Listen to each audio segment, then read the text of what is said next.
आज परेशान हूं, कल सुकून आएगा। खुदा तो मेरा भी है, आखिर कब तक रुलाएगा।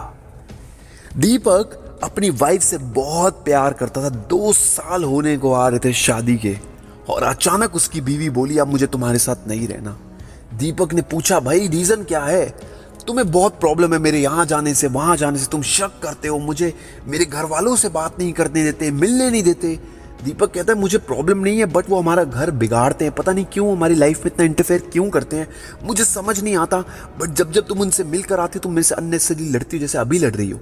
मैं लड़ती हूँ तुमसे, मैं तुमसे लड़ाई करती हूँ, मैं जा रही हूँ, मुझे तुमसे तुम्हारे साथ नहीं रहना है दीपक, तुम एक घटिया किस्म के इंसान हो, मैं तुम्हें हमेशा के लिए छोड़ दूंगी। दीपक कहता है ठीक है अगर तुमने सोच लिया तो जाओ ना, मेरे को क्या बार बार बातें सुना रही हो, जा रही हूं मैं। ये कह के वो लड़की चली गई, उसकी बीवी दीपक की। दीपक ने कहा चलो भाई ठीक है, चली गई है, कुछ दिनों बाद रूट उठा के वापस आ जाएगी, तब तक अपना जिंदगी को आगे बढ़ाते हैं, काम धंधा करते हैं, अपनी लाइफ में पैसा कमाने पे फोकस करते हैं, आगे जाके फैमिली भी बनानी है, आगे जाके बच्चे पैदा होंगे, उनको स्कूल भेजना है, पैसे कमाना पड़ेगा, तो मेहनत करनी पड़ेगी, जाहिर सी बात है। चलो जी, और 2-3 महीने बीत गए और सुकून ले उसको लगने लगा। बीच बीच में अपनी बीवी को फ़ोन करता रहा, कुछ टाइम उसने गुस्से से बात करी, कभी कभी ढंग से भी बात कर ली, मगर इन शॉर्ट ज़्यादा बात नहीं करी, अभी तक गुस्सा शांत नहीं हुआ। एक दिन उसने फ़ोन करा कि कब वापस आ रही हो? उसने कहा मैं अब कभी वापस नहीं आऊँगी। उसने कहा इतनी छोटी सी बात पे तुम, ठीक है तुम चली जाना अपनी मम्मी के यहाँ, नहीं तुम्हारी बहुत घटिया थिंकिंग है, तुम मेरे पे बहुत ज़्यादा शक करते हो, मेरे पीछे पड़े रहते हो, तुमने मेरे को जीना मुश्किल कर दिया है। चलो मैं एक काम करता हूँ, दीपक कहता है चलो मैं एक काम करता हूँ, मैं आज के बाद कुछ भी ऐसा नहीं करूँगा, ये तुम्हारे सब नुस्खे हैं अलग अलग किस्म से मुझे फंसाने के, अब की बार मैं तुम्हारी बातों में नहीं आऊँगी। दीपक कहता है चलो ठीक है, जब तुम्हारा दिमाग सही हो जाए तब बात कर लेना। ये कह के दीपक फ़ोन काट देता है। दीपक सोचता है चलो बीवी वापस आएगी, कमरा वमरा अपना ठीक करा लेता, पेंट करवा ही रहा होता है घर के अंदर। दिवाली के आसपास एकदम से घर की घंटी बजती है, घर के बाहर जाता है तो एक कोरियर देने वाला आके कहता है जी आपको वुमेन सेल में बुलाया है और ये स्पीड पोस्ट से आया, आपको अब कोर्ट में आना पड़ेगा और बीवी आपको डिवोर्स देना चाहती है। ये बात सुनकर दीपक के पांव के तले से जमीन खिसक गई। सोचने लगा यार ये क्या कर दिया, इतनी छोटी सी बात पे घर छोड़ने की बात कर रही है, क्या पागल हो गई है क्या? उसने 100 कॉल कर डाले मगर उसकी बीवी ने फोन नहीं उठाया, मैसेज पे मैसेज कर डाले, मैसेज पढ़ने के बाद भी रिप्लाई नहीं करा। रिश्तेदारों को, अपनी मदर इन लॉ यानी लड़की की माँ को कॉल करा, उसके घर वालों को कॉल करा, उसके बाप को कॉल करा, किसी ने उसका फोन नहीं उठाया। रिश्तेदारों से बात करी तो रिश्तेदार कहते वो डिवोर्स ही चाहती है। अब ऐसे में दीपक बेचारा बड़ा परेशान, यार ये क्या बात हुई, मैं तो कमरे में पेंट करवा रहा था, पेंटरों को बोला भागो निकलो यहाँ से, मेरे को कोई पेंट वेंट नहीं कराना, दे दूंगा तुम्हारे पैसे, भागो यहाँ से। परेशान दीपक सोचने लगा यार इसने मेरे को इतनी छोटी सी बात के लिए छोड़ दिया, इसके बाद की जिंदगी कैसी होगी, क्या मैं जी पाऊंगा यार इतने, मैं अकेला कभी रहा नहीं यार, कैसे रहूंगा। दोस्तों आगे बढ़ने से पहले कहूंगा बोले भाले और कम बोलने वाले लोग हमारे चैनल को सब्सक्राइब कर लो, इस वीडियो को लाइक करना बिल्कुल मत भूलना, कमेंट बॉक्स में बताना कैसा लगा और इस स्टोरी से आपको क्या सीखने को मिला। दीपक ने अपने घर वालों को बोला कि मम्मी मुझे उसे भूलना है, मैं उसे भूल जाऊंगा एक ना एक दिन, और ये बात कह के वो अपने काम धंधे पे फिर निकल लिया। 2-4 हफ्ते बीते मगर अब दीपक बहुत परेशान रहने लगा कि यार मैं उसके बिना नहीं रह पाऊंगा। कोशिश करी, लड़की को बार बार फोन करा, उसने नहीं मानी।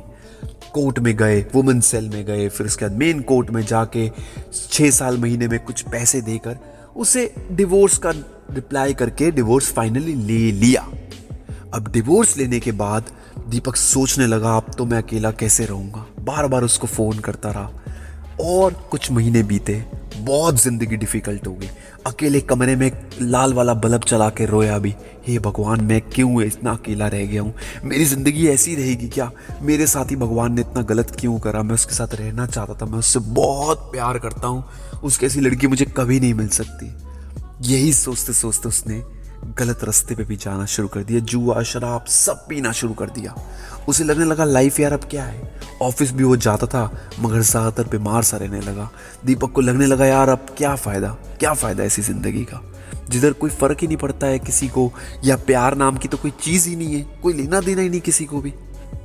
इतने में दीपक की मैरिड बहन का फ़ोन आया, दीपक इतना परेशान मत हो, मैंने 2 कुत्ते पाले हैं, एक लेना चाहोगे, बहुत प्यारा बेबी है, हमने पाला है, गोल्डन रिट्रीवर है, बहुत अच्छा है, फ्री में ले जा यार, तू मेरा भाई है, क्या दिक्कत है, बहुत अच्छा लगेगा। दीदी रहने दो दीदी, मेरे को नहीं पालना, मेरे को डॉग्स वॉग्स नहीं रख सकता, मैं अपना नहीं ध्यान रख सकता डॉग्स का। एक बारी रख लिया, अच्छा नहीं पसंद आए मुझे वापस दे दियो। ठीक है दीदी तुम कहती हो तो ठीक है। बहन ने कहा ठीक है मैं तेरे को अभी दे जाती हूँ, 1-2 हफ्ते रख ले, अगर तू ढंग से फीड कर सके तो रख लियो, नहीं कर सके तो मुझे वापस करा दे, कोई प्रॉब्लम। ठीक है दीदी आप दे दो, कोई दिक्कत नहीं, चलो आप कहती है तो। चलो जी, गोल्डन रिट्रीवर घर आ गया। बहुत प्यारा कुत्ता, कभी वो फर्नीचर को cut cut cut cut cut करके खाए, कभी उधर चीजें लेके भागे, दीपक उसके पीछे भागे। अरे तू कहाँ सारा दिन भागता रहता है, समझ ना आए। मैक्स नाम रख दिया उसका, क्योंकि हर वक्त उसकी पावर मैक्स रहती थी।